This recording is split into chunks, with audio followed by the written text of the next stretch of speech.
देखिए, road safety को लेके हम ट्रांसपोर्ट डिपार्टमेंट में on and as a government we are very much concerned about the increasing road accidents, fatalities. इसके जो आपके सोशल और इकोनॉमिक इम्पैक्ट्स होते हैं, तो बदकिस्मती से हमने जनरली देखा है कि इन रोड एक्सीडेंट्स में वही गरीब गुरबात ही बाद में इन्वॉल्व होता है। तो इसके हवाले से हमने पब्लिक में भी और अपने डिपार्टमेंट में भी, वो चाहे ट्रांसपोर्ट डिपार्टमेंट है या हमारा ट्रैफिक डिपार्टमेंट है, इसमें जितने भी नफरी हैं जो कंसर्न्ड हैं, जिनके पास ये रोड सेफ्टी के पावर्स हैं, पहले उनको एजुकेट करना ज़रूरी है। तो ये एक वर्कशॉप हमने किया था, Asian institute of transport development Delhi में है इनका हेडक्वार्टर, और इनको स्पॉन्सरशिप मिलती है मॉर्थ से, मिनिस्ट्री से।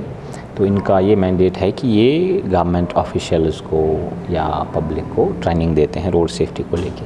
तो इस हवाले से हमने ये पिछले 3 दिन से यहाँ एक वर्कशॉप चला, जिसमें हमारे ऑफिसर्स, ट्रांसपोर्ट डिपार्टमेंट के ऑफिसर्स हैं और आपके ट्रैफिक पुलिस से जो ऑफिसर्स थे, उन्होंने इस वर्कशॉप में शमूलियत की, और एक्सपर्ट्स जो बाहर से आए थे उन्होंने एनलाइटन किया हमारे ऑफिसर्स को कि हमारे रीसेंट ट्रेंड्स क्या हैं, टेक्नोलॉजिकल इंटरवेंशंस क्या हो रही हैं रोड सेफ्टी को लेके। तो इनको सेंसिटाइजेशन बहुत ज़रूरी है, क्योंकि फील्ड में यही लोग पिवटल होते हैं और इनको ही काम करना होता है। देखिए, यही कंसर्न्स है ना हमारे, इसमें ट्रेनिंग की ज़रूरत है। एक तो ड्राइवर्स की भी ट्रेनिंग की ज़रूरत है, उनको सेंसिटाइज़ करना है कि ड्राइविंग के उसूल क्या हैं। फिर रोड्स की कंस्ट्रक्शन की भी ज़रूरत है उसी हिसाब से जिसमें ये फैटेलिटीज़ कम से कम हों, और साथ में लोगों के पास भी एक अवेयरनेस हो, वो भी अवेयर हों कि उनके अपने फ़राइज़ क्या हैं। जब वो कहीं पैदल चलते हैं, फुटपाथ का इस्तेमाल करना है या कहीं पे ज़ेब्रा क्रॉसिंग का इस्तेमाल करना है, तो ये हम सब का एक कलेक्टिव एंडेवर होना चाहिए। आप लोगों को लेके, आप लोगों का भी एक बहुत बड़ा रोल बनता है इसमें। हमारा एक कलेक्टिव एंडेवर होना चाहिए कि हमें एक्सीडेंट्स के लिए यहाँ ज़ीरो टॉलरेंस हो। क्या हो रहा है, मेरे पास ऐसे केसेस आते हैं, मेरे पास गाड़ी है, कहीं 2 साल पहले मेरे पास गाड़ी थी, मैंने अपनी गाड़ी बेच दी, मैं इसकी ट्रांसफ़र ऑफ ऑनरशिप नहीं करता हूँ। या हमने पीछे पब्लिक को अपील की थी कि जिसके पास भी जो गाड़ी है, हमने फ़ोन नंबर बदल दिए हैं।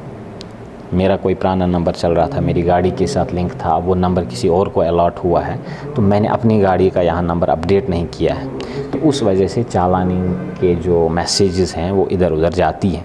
आप बेसिक ओनर हैं गाड़ी के, आपने किसी को गाड़ी भेजी, उसने तीसरे बंदे को भेजी, तीसरे ने चौथे को भी भेजी है, उसके चालान आपको अभी आते हैं, आपको पता ही नहीं। ठीक है, एक ये है। दूसरा है कि मेरी अपनी गाड़ी है, लेकिन उसमें फ़ोन नंबर मेरा पुराना है जो किसी और बंदे को एलोकेट हुआ है। तो इस वजह से जो मैसेजेस आ रही हैं ई चालान की, ये इधर उधर जा सकती हैं। और मैं रूल आउट नहीं करता हूँ, हम अभी इसमें नए हैं, हम ट्रांजिशन में हैं। हमारा जो इंटेलिजेंट ट्रांसपोर्ट मैनेजमेंट सिस्टम है ITMS, हमारे रेड लाइट्स पे जितने भी कैमरा लगे हुए हैं, हालांकि वो अभी फुली ऑपरेशनल नहीं हुआ, बट टेस्ट केसेस हमने किए हैं। तो उसमें हमने देखा कि कुछ गलतियां अभी सॉफ्टवेयर में हो सकती हैं, I don't rule out, but जैसे हम ये प्रैक्टिस में लाएंगे ये सिस्टम, तो हम उन गलतियों का भी ठीक कर लेंगे। सर, एक तो हमने, जब हम परमिट देते हैं, कमर्शियल परमिट्स गाड़ियों को देते हैं, उनमें हमने एक पहले ये ट्रेंड नहीं था कि उनमें हमने एक रेगुलेटरी रखा कि आपके वर्किंग आवर्स क्या क्या हैं। ठीक है, will start as early as possible and close as late as possible. Winter में हमने देखा है कि हमारी जगह पे ट्रांसपोर्ट की ख़ास तौर पे सुबह शाम में दिक्कत होती है। हम इसमें जितने भी प्रोएक्टिवली अभी से काम करते हैं, हमने यूनियन, जितने भी ट्रांसपोर्ट यूनियंस हैं, जितने भी स्टेक होल्डर्स हैं, उनको सेंसिटाइज़ किया है, और हम एनफोर्समेंट भी देखेंगे। हम इंश्योर करेंगे कि जहाँ जहाँ भी ऐसी शिकायत मौसूल होती है या हमारी नोट्स में आता है, तो हम फैसिलिटेट करेंगे लोगों को जितना पॉसिबल हो हमसे उतना। लगता है ये पुरानी बातें हैं। अब हमारी जितनी भी सर्विसेज हैं वो ऑनलाइन है, टाइम बाउंड है।